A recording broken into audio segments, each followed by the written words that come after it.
میں آپ سب حضرات کا شکریہ ادا کرتا ہوں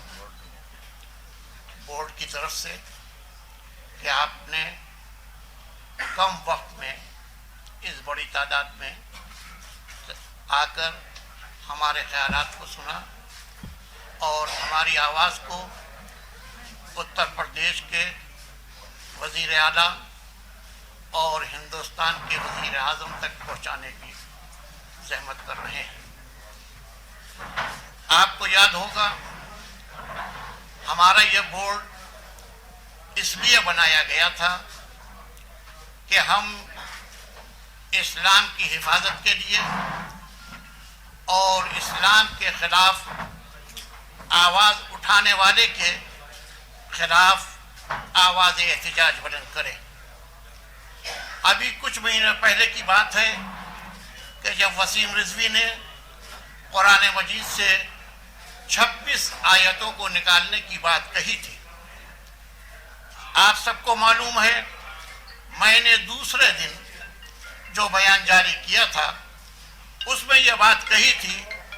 کہ 26 آیتوں کے نکالنے کا سوال ہی نہیں پیدا ہوتا ہے، بلکہ میں تو یہ کہتا ہوں کہ اگر کوئی یہ سوچے کہ قرآن مجید سے ایک آیت بھی نکالی جائے تو وہ مسلمان ہی نہیں رہتا ہے۔ اس پر علماء اسلام کے دوسرے مسلک کے لوگوں نے بھی ہمارا ساتھ دیتے ہوئے آواز احتجاج بلند کی۔ ہم اس ہندوستان میں رہتے ہیں جہاں سیکولر ملک ہے، یہاں پر ہر مذہب کے لوگ اپنے مذہبی رسومات کو آزادی کے ساتھ مناتے ہیں۔ اسی کے ساتھ ساتھ یہ بھی ہے کہ دوسرے مذہب کو برا کہنا ہمارے آئین اور دستور کے خلاف ہے، لیکن یہ بات میری سمجھ میں نہیں آتی کہ ہم نے کئی مرتبہ وزیر اعلیٰ اتر پردیش سے گزارش کی، یہ اپیل کی کہ وسیم رضوی جو 7 کروڑ شیعہ مسلمان اور 26 کروڑ ٹوٹل مسلمانوں کی دل آزاری کر رہا ہے، اس کے خلاف اگر ہم یہ کہہ رہے ہیں کہ اس کو اریسٹ کیا جائے تاکہ امن و سکون ہندوستان کا بحال رہے، لیکن نہ جانے کیوں میرا خیال یہ ہے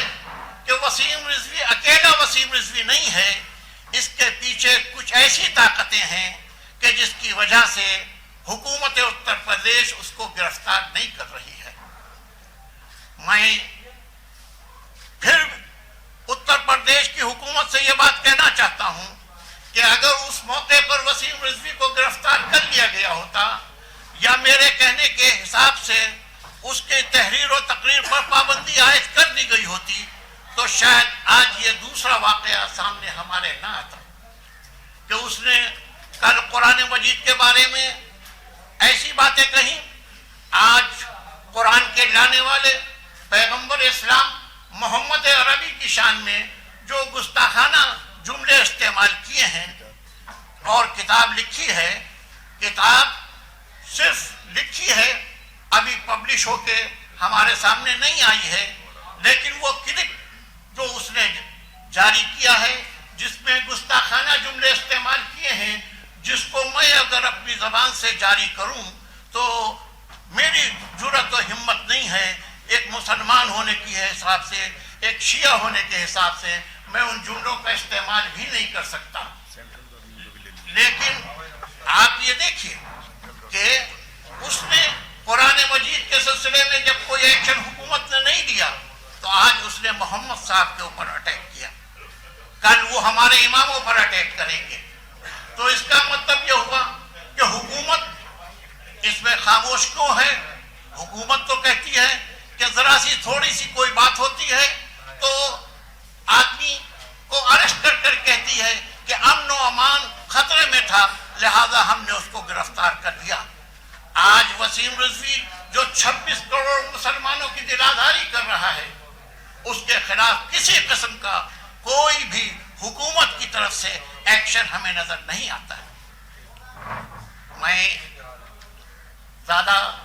گفتگو کو آگے نہیں بڑھانا چاہتا، لیکن اتنا ضرور کہنا چاہتا ہوں اگر حکومت اس سلسلے میں یوں ہی خاموش رہی تو آگے اگر کسی قسم کی کوئی بات پیدا ہو تو اس کے ذمہ دار حکومت ہی تصور کی جائے گی۔ ایک بات میں اور یہ کہنا چاہتا ہوں کہ شیعہ سینٹرل وقف بورڈ جو حکومت کا بنایا ہوا ہے، اتر پردیش سرکار کا بنایا ہوا ہے، اس میں یہ شرط ہے کہ شیعہ مسلمان ممبر ہوگا۔ جب وسیم رضوی نہ شیعہ ہے نہ مسلمان ہے تو ایسی صورت میں یہ حکومت کی ڈیوٹی ہے، حکومت کا فرض ہوتا ہے کہ وہ اس کی ممبرشپ کو ختم کرے تاکہ ہمارا وقف بورڈ صحیح طریقے پر بن سکے۔ میں آپ لوگوں کے ذریعے سے حکومت اتر پردیش اور مرکزی حکومت سے، چونکہ یہ مسئلہ صرف اتر پردیش کا نہیں ہے، اتر پردیش میں وہ رہتا ہے اس لیے ہم اتر پردیش کے وزیر اعلیٰ سے کہتے ہیں، لیکن چونکہ ہندوستان کا تعلق ہے، مسلمانوں سے تعلق ہے اور مسلمان پورے ہندوستان میں پھیلا ہوا ہے، لہذا اس پر مرکزی سرکار کو بھی توجہ دینا چاہیے اور حکومت اتر پردیش سے کہنا چاہیے کہ امن و امان قائم رہنے کے لیے وسیم رضوی کے اوپر پابندی عائد کرنا ضروری ہے۔ میں اپنے بورڈ کی طرف سے ایک اعلان کرنا چاہ رہا ہوں، جیسا کہ اس سے پہلے بھی ہم نے کیا تھا، کہ اس سلسلے میں چونکہ ہمارا بورڈ اتر پردیش کا نہیں ہے بلکہ پورے ہندوستان کا بورڈ ہے، ہمارے برانچز دلی میں، گجرات میں، مہاراشٹر میں، آندھرا میں، کیرل میں، بنگال میں، بہار میں ہیں، تو ایسے موقع پر میں یہ اپیل کرنا چاہ رہا ہوں کہ آپ 16 تاریخ کو، 16 نومبر کو، جس دن ہمارے 11ویں امام کی ولادت کا دن ہے، اس دن پورے ہندوستان میں وسیم رضوی کے خلاف جلسے کریں، احتجاجی جلسے کریں، پرامن جلسے کر کے اپنے ضلعوں سے ریزولوشن احتجاجی پاس کر کے وزیر اعلیٰ کے نام بھیجیں۔ اور اس کا طریقہ آپ کو معلوم ہے، یعنی عوام کو معلوم ہے کہ ڈی ایم کے ذریعے سے، ایس پی کے ذریعے سے، کمشنر کے ذریعے سے، جس مادھیم کے ذریعے سے بھی آپ بھیجنا چاہیں ان کو بھیجیں تاکہ ان کو معلوم ہو سکے کہ یہ مسئلہ صرف اتر پردیش کا نہیں ہے بلکہ یہ پورے ہندوستان کا مسئلہ ہے۔ اور آخر میں پھر میں ایک بات یہ کہہ رہا ہوں کہ دیکھیے ابھی بھی وقت ہے، حکومت سے کہہ رہا ہوں کہ آپ نے قرآن مجید کے سلسلے میں ہم نے پروٹیسٹ کیا، آپ نے اس کا کوئی ریئیکشن ہمارے سامنے نہیں رکھا، آج وہ آگے بڑھا اور اس نے رسول کی شان میں گستاخی کی، کل وہ اور آگے بڑھے گا اور ہمارے ائمہ کے بارے میں کچھ کہے یا کسی اور مذہبی معاملات میں کچھ بات بولے، تو اس کا مطلب یہ ہے کہ پھر اس میں ہم یہ سمجھنے پر مجبور ہوں گے کہ اس کے پیچھے کچھ طاقتیں ایسی ہیں جو اسلام مخالف ہیں اور اسے آپ سمجھ نہیں پا رہے ہیں۔ ہم نے وزیر اعلیٰ سے یہ بھی اپیل کی تھی کہ آپ معلوم کیجئے کہ وسیم رضوی کے پیچھے کون سی ایسی طاقتیں ہیں۔ بھائی ایک آدمی جو ہے وہ پورے ہندوستان کو پریشان کر رہا ہے اور اس کے اوپر کوئی ایکشن نہیں لیا جا رہا ہے، یہ تو ہماری سمجھ میں نہیں آتا۔ میں انہی جملوں کے ساتھ اپنی بات کو تمام کرتے ہوئے آپ سب حضرات کا شکریہ ادا کرتا ہوں۔ جناب 25 سے زیادہ مقدمے وسیم رضوی پر درج ہیں، اس میں کئی دیش دروہ کے بھی ہیں، اس میں بھی گرفتاری نہ ہونا، تو کیا آپ کہنا چاہیں گے کہ کیوں نہیں؟ بھائی ہماری یہی تو ڈیمانڈ ہے کہ ان کو گرفتار کیا جائے اور ان کی تحریر و تقریر پر پابندی عائد کی جائے جس سے ملک میں امن و سکون قائم ہو۔ اب یہ تو سوال آپ سرکار سے پوچھئے کہ 25 سے جس کے اوپر کیس چل رہے ہیں اس کو کیوں نہیں اریسٹ کرتے آپ؟